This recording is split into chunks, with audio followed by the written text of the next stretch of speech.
Hello दोस्तों, स्वागत है आपका इस YouTube चैनल पे। मेरा नाम अनमोल है। तो दोस्तों, हमने अपनी पिछली वीडियो में फ्रेंच ईस्ट इंडिया कंपनी के बारे में पढ़ा। हमने देखा कि उन्होंने भारत में आके अपनी फैक्ट्रीज कहाँ कहाँ एस्टेब्लिश की। तो दोस्तों, फ्रेंच ईस्ट इंडिया कंपनी जब भारत में आई थी तो उसका मुख्य कारण था कि वो भारत में व्यापार करने के लिए आए थे। लेकिन कुछ सालों के बाद फ्रेंच ईस्ट इंडिया कंपनी का एक गवर्नर आता है जिसका नाम होता है डुप्ले। डुप्ले बहुत ही एक बुद्धिमान व्यक्ति होता है। इसका ये मानना था कि अगर हम भारत में केवल व्यापार ही करेंगे तब हमें इतना प्रॉफिट नहीं होगा, लेकिन अगर हम भारत की राजनीतिक सत्ता पर कंट्रोल कर लें, पॉलिटिकल पावर कंट्रोल कर लें, तो हमारी ताकत काफ़ी बढ़ जाएगी। हम अपनी मर्जी से फिर भारत में जहां हमारा मन करेगा वहां पे व्यापार करेंगे, और जो बाकी कंपनीज हैं जैसे ब्रिटिश ईस्ट इंडिया कंपनी है, डच कंपनी है या पोर्टुगल कंपनी है, उन्हें भारत से निकाल देंगे। लेकिन डुप्ले एक चीज़ भूल गया कि ब्रिटिश ईस्ट इंडिया कंपनी की भी भारत में काफ़ी ज़्यादा ग्रो कर गई है। तो इसी संदर्भ में दोस्तों इनके बीच में लड़ाइयाँ होंगी, फ्रेंच ईस्ट इंडिया कंपनी और ब्रिटिश ईस्ट इंडिया कंपनी में, जिन्हें कार्नेटिक वार्स भी कहा जाएगा। और एक बात और कि ये फ्रेंच ईस्ट इंडिया कंपनी और ब्रिटिश ईस्ट इंडिया कंपनी में सिर्फ भारत में ही युद्ध नहीं चल रहा है या लड़ाई नहीं चल रही है। ये दोस्तों यूरोप में भी आपस में लड़ रहे हैं, अमेरिका में है तो अमेरिका में भी लड़ रहे हैं। तो इनमें लड़ाइयाँ चल रही हैं। तो दोस्तों, जो फर्स्ट कार्नेटिक वार होता है, कर्नाटक का युद्ध, नाम से ही समझ आ रहा है ये कर्नाटक में होंगे युद्ध, first Carnatic war. First Carnatic war दोस्तों चलता है 1746 से 1748 के बीच। अब ये युद्ध शुरू क्यों हुआ? ये युद्ध शुरू हुआ ऑस्ट्रिया के उत्तराधिकार में। ऑस्ट्रिया यूरोप में एक कंट्री है। ऑस्ट्रिया को लेकर फ्रेंच और ब्रिटिश में क्या चल रही थी? लड़ाई चल रही थी। ऑस्ट्रिया के उत्तराधिकार को लेकर ही फ्रेंच वर्सेस ब्रिटिश हो रहा था। कहाँ? यूरोप में। अब दोस्तों मैं आपको एक एग्जांपल दूं कि जैसे आप और आपका एक पड़ोसी हैं, इन दोनों में क्या होती है? लड़ाई हो जाती है आपके और आपके पड़ोसी के बीच में। अब इन्हीं दो घरों से दो लोग दिल्ली में रहते हैं, आपके घर से और आपके पड़ोसी के घर से। तो आपकी लड़ाई अगर गांव में होगी तो ऑटोमेटिकली दिल्ली में भी आप उन लोगों से बुलाना छोड़ देंगे, आपस में बातचीत नहीं होगी। वैसे ही सेम हुआ इधर। लड़ाई शुरू हुई ऑस्ट्रिया में, ब्रिटिश वर्सेस फ्रेंच। तो उसका इफेक्ट कहाँ आया? इंडिया में भी आ गया। इंडिया में भी आपको पता है फ्रेंच ईस्ट इंडिया कंपनी भी है और ब्रिटिश ईस्ट इंडिया कंपनी भी है। तो इन दोनों में लड़ाई शुरू हो जाती है यहाँ भी। तो यहाँ पे फ्रेंच थोड़ी पावरफुल थी, तो ब्रिटिश ईस्ट इंडिया कंपनी जो थी उन्होंने मदद मांगी जो कर्नाटक के उस टाइम के नवाब थे, अनवरुद्दीन। उस समय कर्नाटक के नवाब थे वो थे अनवरुद्दीन। ब्रिटिशर्स लोग अनवरुद्दीन के पास गए कि हमारी मदद कीजिए फ्रांस से लड़ने में। तो ब्रिटिश और अनवरुद्दीन मिलकर लड़े किससे? फ्रांस से, फ्रेंच ईस्ट इंडिया कंपनी से। इन दोनों के बीच में जब लड़ाई हुई तो इसमें फ्रांस क्या हुआ? विजयी हुआ, और ये ब्रिटिश और अनवरुद्दीन जो आपस में मिलकर लड़े, ये क्या हुए? हार गए। अब इस युद्ध से सबसे मुख्य बात और इम्पोर्टेंट बात जो हुई वो ये थी कि जो फ्रेंच ईस्ट इंडिया कंपनी की जो सेना थी वो एक बड़ी ही छोटी सी सेना थी, और कर्नाटक के जो नवाब की सेना थी वो एक काफ़ी बड़ी सेना थी। लेकिन फिर भी फ्रेंच ईस्ट इंडिया कंपनी की एक छोटी सी सेना ने कर्नाटक के नवाब और ब्रिटिशर्स की एक बड़ी सी सेना को हरा दिया। तो दोस्तों ऐसा क्यों हुआ? ऐसा इसलिए हुआ कि फ्रेंच ईस्ट इंडिया जो कंपनी थी उसके पास मॉडर्न हथियार थे, और जो कर्नाटक के नवाब अनवरुद्दीन की सेना थी उसके पास पुराने हथियार थे। और मॉडर्न हथियारों के कारण ही फ्रेंच ईस्ट इंडिया कंपनी ने कर्नाटक के नवाब अनवरुद्दीन को हरा दिया। तो दोस्तों इन्होंने जब इसे हराया तो फ्रेंच ईस्ट इंडिया कंपनी ने मद्रास पे कब्जा कर लिया। मद्रास इन्होंने कब्जा कर लिया। मद्रास मैंने आपको अपनी पिछली वीडियो में बताया था कि मद्रास पर ब्रिटिशर्स का कब्जा था। ब्रिटिशर्स ने मद्रास को खरीदा था चंद्रगिरी की शासकते से। लेकिन अभी मद्रास पर किसका कब्जा हो गया? फ्रेंच ईस्ट इंडिया कंपनी का। और दोस्तों एक बात और कि जो फर्स्ट कार्नेटिक वॉर है इसे सेंट थोमे का युद्ध भी कहा गया। अगर आपसे कोई पूछ ले कि सेंट थोमे का युद्ध किसे कहा गया है तो उसे आप बोलेंगे फर्स्ट कार्नेटिक वॉर को क्या कहा गया है? सेंट थोमे का युद्ध। फर्स्ट कार्नेटिक वॉर में विजयी कौन हुए? तो फ्रेंच विजयी हुए फर्स्ट कार्नेटिक वॉर में। किसके नेतृत्व में? तो डुप्ले जो गवर्नर था उसके नेतृत्व में फ्रेंच ईस्ट इंडिया कंपनी क्या थी? जीती। तो सेंट थोमे का युद्ध अगर आपसे पूछा जाए किसे कहा गया तो आप बोलेंगे फर्स्ट कर्नाटिक वार को, सेंट थोमे का युद्ध, बैटल ऑफ सेंट थोमे।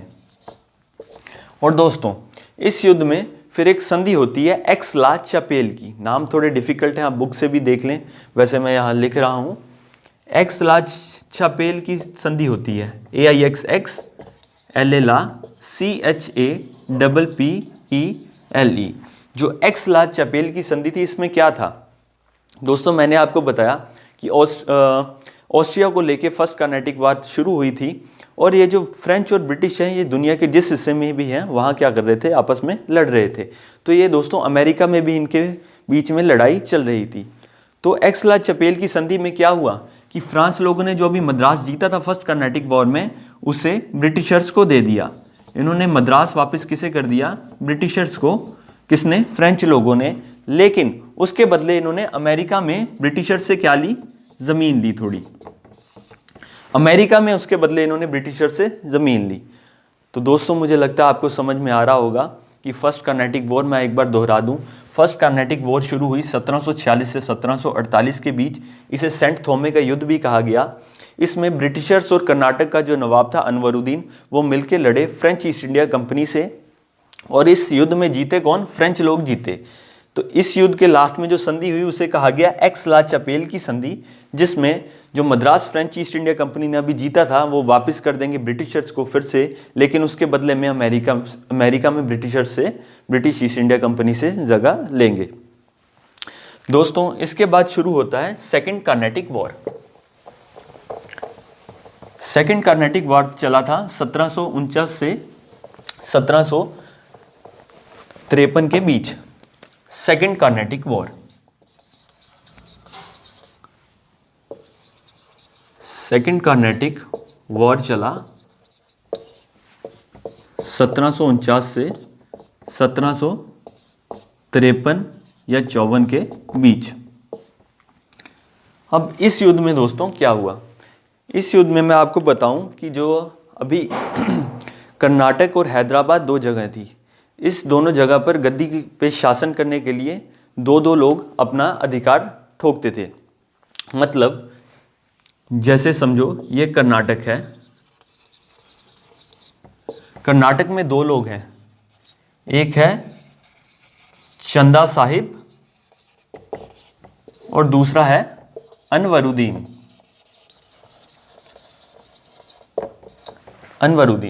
कर्नाटक में चंदा साहिब बोलता है कि मैं नवाब बनूंगा, और अनवरुद्दीन बोलता है कि मैं नवाब बनूंगा, किसका, कर्नाटक का। अभी फिक्स नहीं है कि इन दोनों में से कौन कर्नाटक का नवाब बनेगा, सीट क्या है, खाली है।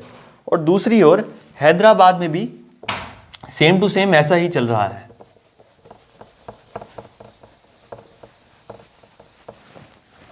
हैदराबाद में दोस्तों मैं यहां लिख रहा हूं, हैदराबाद में एक तरफ है मुजफ्फर जंग और दूसरी तरफ है नासिर जंग। ये दोनों भी अपना दावा ठोक रहे हैं गद्दी को लेकर, किसकी, हैदराबाद के नवाब की। एक बोलता है मैं बनूंगा और दूसरा बोलता है मैं बनूंगा हैदराबाद का नवाब। अब होता क्या है दोस्तों कि यहाँ पे जो कर्नाटक में है, एक तरफ चंदा साहिब बोल रहा है कि कर्नाटक का नवाब मैं बनूंगा, और दूसरी तरफ अनवरुद्दीन बोल रहा है कि कर्नाटक का नवाब मैं बनूंगा। तो जो चंदा साहिब है इसकी मदद करेंगे फ्रेंच लोग, फ्रेंच ईस्ट इंडिया कंपनी, और अनवरुद्दीन की मदद कौन करेंगे, ब्रिटिशर्स बोलेंगे कि हमारी तरफ से अनवरुद्दीन गद्दी पर बैठेगा, और फ्रेंच बोलेंगे कि हमारी तरफ से चंदा साहिब गद्दी पर बैठेगा। और ऐसे ही इन दोनों में क्या हुई, लड़ाई हुई। सेम टू सेम हैदराबाद में भी ऐसा हुआ।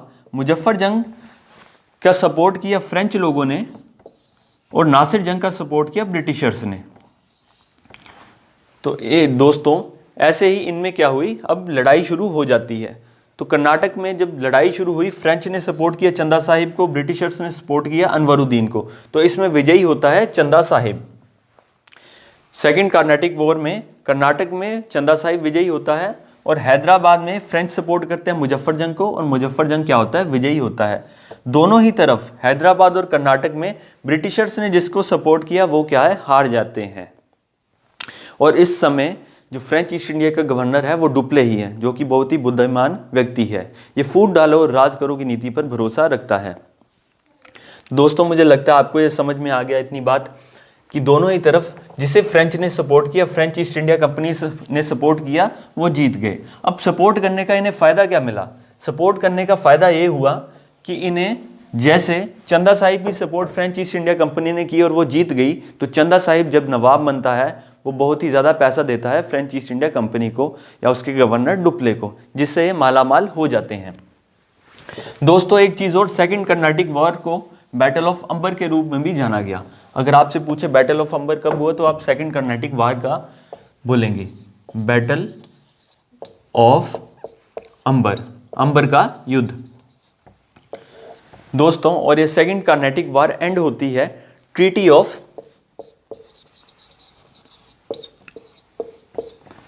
ऑफ पौंडीचेरी से। सेकेंड कर्नाटिक वॉर एंड होती है ट्रीटी ऑफ पौंडीचेरी से। इसमें फ्रेंच और ब्रिटिश आपस में सेटलमेंट करेंगे कि इन दोनों ने जो जो हिस्सों पर एक दूसरे के कब्जा किया है और ये एक दूसरे को वापस लौटा देंगे और आगे से युद्ध नहीं करेंगे। तो ट्रीटी ऑफ पौंडीचेरी में यही होता है। और दोस्तों मैंने आपको एक चीज़ और बताई थी कि फ्रेंच ईस्ट इंडिया कंपनी क्या है, एक सरकारी कंपनी है। अब ब्रिटिश ईस्ट इंडिया कंपनी का एक हीरो है, वो मैदान में आता है, जिसका नाम होता है लॉर्ड क्लाइव। अब लॉर्ड क्लाइव मैदान में आएगा। ब्रिटिश ईस्ट इंडिया कंपनी किससे परेशान है? वो डुप्ले से परेशान है, जो कि फ्रेंच ईस्ट इंडिया कंपनी का क्या है, गवर्नर है। इससे बहुत ज़्यादा परेशान है कि डुप्ले के नेतृत्व में फ्रेंच ईस्ट इंडिया कंपनी जीते ही जा रही है और अपने एम्पायर को बढ़ा रही है। तो लॉर्ड क्लाइव क्या करता है? ये भी एक बहुत ही बुद्धिमान व्यक्ति होता है। लॉर्ड क्लाइव ने क्या किया कि जैसे फ्रेंच ईस्ट इंडिया कंपनी एक सरकारी कंपनी है, तो इसने क्या किया, जो डुप्ले था फ्रेंच ईस्ट इंडिया कंपनी का गवर्नर, इसने उसकी बदली करवा दी। इसने डुप्ले की क्या करवाई? ट्रांसफ़र करवा दी। अब ये कैसे करवाई? इसने रिश्वत दी। फ्रेंच ईस्ट इंडिया कंपनी का जो ऑफिस था फ्रांस में, इसने वहाँ पे पैसे चढ़ाए कि इस व्यक्ति की ट्रांसफ़र कर दो फ्रांस से। अब ये सरकारी कंपनी है और लॉर्ड क्लाइव ने वहाँ पैसे चढ़ाए, तो उन्होंने क्या कर दी, जो फ्रांस में इसका जो ऑफिस था वहाँ से इसकी क्या कर दी, ट्रांसफ़र कर दी। तो सेकेंड कर्नाटिक वॉर के एंड में जो डुप्ले है इसकी क्या हो जाती है, ट्रांसफ़र हो जाती है। तो दोस्तों मुझे लगता है अब समझ में आ रहा होगा। और इसके बाद देखना, जैसे ही डुप्ले की ट्रांसफ़र हो गई, इसके बाद अब फ्रेंच ईस्ट इंडिया कंपनी का भारत में डाउनफॉल शुरू हो जाएगा। इसके बाद दोस्तों हम थर्ड कर्नाटिक वॉर के बारे में पढ़ेंगे अभी। थर्ड कर्नाटिक वॉर दोस्तों शुरू हुआ 1758 में और ये चला 1763 तक। थर्ड कर्नाटिक वॉर ये 1758 से चला दोस्तों 1763 तक। इस युद्ध में दोस्तों बैटल ऑफ वांडीवाश हुआ। ये सबसे ज़्यादा इंपॉर्टेंट है, ये काफ़ी पूछा जाता है। बैटल ऑफ वांडीवाश हुआ 1760 में। अब देखो डुप्ले का तो ट्रांसफ़र हो गया है, तो इस समय जो फ्रेंच का गवर्नर है उसका नाम है लाली। फ्रेंच का गवर्नर जो है उसका नाम है लाली। इसका युद्ध होगा फ्रेंच ईस्ट इंडिया कंपनी की तरफ से लाली लड़ेगा और ब्रिटिश ईस्ट इंडिया कंपनी की तरफ से आयरकूट लड़ेगा। Eyre Coote British east India company का क्या होगा, गवर्नर होगा। Eyre Coote British east India company की तरफ से लड़ेगा और लाली लड़ेगा फ्रेंच ईस्ट इंडिया कंपनी की तरफ से। और इसमें देखो दोस्तों बैटल ऑफ वांडीवाश जो हुआ, इसमें विजयी होती है ब्रिटिश ईस्ट इंडिया कंपनी। दोस्तों मैं एक बार दोबारा से दोहरा दूं, थर्ड कर्नाटिक वॉर शुरू हुआ 1758 में और ये चला 1763 तक। इसमें दोस्तों बैटल ऑफ वांडीवाश हुआ 1760 में। French east India company versus British east India company. French east India company की तरफ से उनके गवर्नर लाली थे और ब्रिटिश ईस्ट इंडिया कंपनी की तरफ से उनके जो गवर्नर थे उसका नाम था आयरकूट। और इस युद्ध में ब्रिटिशर्स क्या हुए, विजयी हुए और फ्रेंच ईस्ट इंडिया कंपनी हार गई। और इस युद्ध के लास्ट में हुई treaty of Paris. Treaty of Paris, Paris की संधि। तो दोस्तों थर्ड कर्नाटिक वॉर के एंड में हुई treaty of Paris. Treaty of Paris में समझौता होता है कि जो फ्रेंच ईस्ट इंडिया कंपनी की जहाँ जहाँ व्यापारी फैक्ट्रियाँ हैं वो वैसे ही चलेंगी, लेकिन French east India company Bharat में अपने साम्राज्य को बढ़ा नहीं पाएगी। केवल जहाँ जहाँ जैसे मसूलीपट्टनम में फ्रेंच ईस्ट इंडिया कंपनी की फैक्ट्री है, सूरत में है, ये केवल वहीं से व्यापार करेंगे और इसके अलावा भारत में कहीं भी और व्यापार नहीं कर पाएंगे, ना ही अपने साम्राज्य को बढ़ा पाएंगे। उसके बिल्कुल उल्टा ब्रिटिश ईस्ट इंडिया कंपनी क्या है, ब्रिटिशर्स जो हैं ये अपने साम्राज्य को बढ़ा सकते हैं, ये अपने एम्पायर को बढ़ा सकते हैं कहीं भी। दोस्तों ये थे 3 कार्नेटिक वॉर्स जिसके बारे में हमने पढ़ा और देखा कि कैसे अब British east India company Bharat में अकेली एक ताकतवर कंपनी बची है जो कि भारत में व्यापार भी कर सकती है और आगे जाके हम देखेंगे कि कैसे अपने एम्पायर को बढ़ाएगी। शुरुआत होगी बंगाल से। तो दोस्तों एक बार अगर हम चीज़ें रिवाइज करें तो हमने देखा था कि जो पहली यूरोपियन कंपनी जो भारत में आई थी वो थी पुर्तगाली कंपनी। सबसे पहले पुर्तगाली ईस्ट इंडिया कंपनी भारत में आई थी। पुर्तगाल के बाद आए थे डच, डच के बाद आई थी ब्रिटिश ईस्ट इंडिया कंपनी, उसके बाद डेनिश आए थे और लास्ट में आए थे फ्रेंच। पुर्तगाली और ब्रिटिश ईस्ट इंडिया कंपनी में क्या थी, रिश्तेदारी हो गई थी क्योंकि पुर्तगाल की महारानी की शादी हो गई थी ब्रिटेन के राजा से। उसके बाद जो डच ईस्ट इंडिया कंपनी थी, इसे बैटल ऑफ बेदरा में चिनसुरा की लड़ाई में ब्रिटिशर्स ने 1759 में डच ईस्ट इंडिया कंपनी को हराया और भारत छोड़ने पर मजबूर कर दिया। उसके बाद जो डेनिश ईस्ट इंडिया कंपनी थी ये सन 1845 में अपना सब कुछ बेचकर ब्रिटिश ईस्ट इंडिया कंपनी को चली गई। और लास्ट में फ्रेंच बचे थे जो कि हमने आज देखा कि कार्नेटिक वॉर में, थर्ड कार्नेटिक वॉर में, बैटल ऑफ वांडीवाश की लड़ाई में ब्रिटिश ईस्ट इंडिया कंपनी ने फ्रेंच ईस्ट इंडिया कंपनी को हराया और इन्हें केवल एक सीमित दायरे तक ही रख दिया। और ब्रिटिश ईस्ट इंडिया कंपनी अब दोस्तों आगे शुरुआत होगी बंगाल से। बंगाल में अपने साम्राज्य को बढ़ाने की कोशिश करेगी और इसके बाद इनके पास आएंगे दीवानी राइट्स होंगे, कर वसूलने के राइट। इससे पहले तक क्या हो रहा था कि ये केवल कर पर इन्हें फरमान जो फारूक सियार ने जारी किया था वो सिर्फ मात्र 3000 रुपये में कर पर छूट थी। लेकिन हम देखेंगे कि ये कैसे बंगाल पर कब्जा करेंगे और इनके हाथ में आएंगे दीवानी राइट्स कि जो उस एरिया का कर है, टैक्स है, वो ही इन्हें मिलना शुरू हो जाएगा। तो दोस्तों हम देखेंगे कि कैसे कंपनी भारत में व्यापार करने आती है, उससे बढ़ के दीवानी राइट्स इस ब्रिटिश ईस्ट इंडिया कंपनी के हाथ में आ गए और इसने आगे जाके भारत को, संपूर्ण भारतवर्ष को अपना गुलाम बना लिया। तो दोस्तों आज हमने कार्नेटिक वॉर्स के बारे में पढ़ा।